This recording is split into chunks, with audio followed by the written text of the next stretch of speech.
This morning, the Lord showed me how when I was brushing him, how he's shedding. He's starting to shed. And while some people think that they shed because of the temperature, they don't. They shed listening, their bodies listen to the hours of sunlight in the day.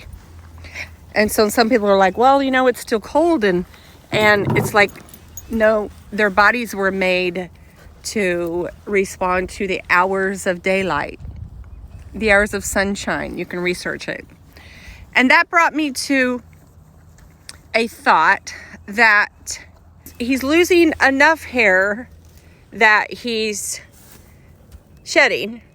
It's obvious by the eye that he's shedding, but really not enough that he will be slick yet. And so you may be in a season right now where it's like you feel like you're shedding things. You're shedding maybe where you are. The Lord might be moving you. You might be shedding your wrong old thoughts, old thought patterns. You might be shedding that you thought it was one way, but it's really another. And while you thought, like some think, well, it's still cold. Don't the horse know that it's only February and the winter's not over yet? It's not depicted on that. It's depicted on the hours of sunlight, which could be in alignment to the Son of God in our life. When we change and we shift and the Lord heals us of things and ways that we used to do and think that keep us in bondage, and we change that, we can only change that by the time that we spend with the Son of God. And the more time, here it is, woo!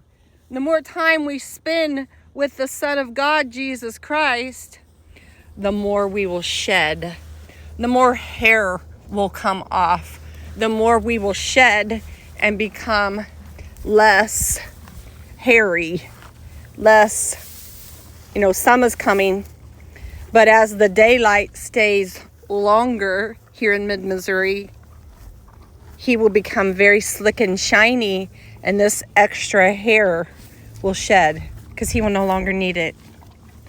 So as a Holy Spirit-led equine-assisted coaching session this morning with fire, what would God be asking you to shed as you spend more time with the Son of God, in the Son of Hope of the glory of the Lord, Yeshua, Jesus? What would Holy Spirit of God ask you to shed and release as you spend more time with the Son of God? What would he want you to shed and release and let go and give to him? John 8:36 says, so if the Son sets you free, you will be free indeed. Jesus wants you free. If you need help, I offer one-on-one coaching for women, and I also equip you in the Academy of Holy Spirit-led Equine-Assisted Coaching, and our next in-person certification is coming up April 4th, 5th, and 6th. Send me a message and let's get you free.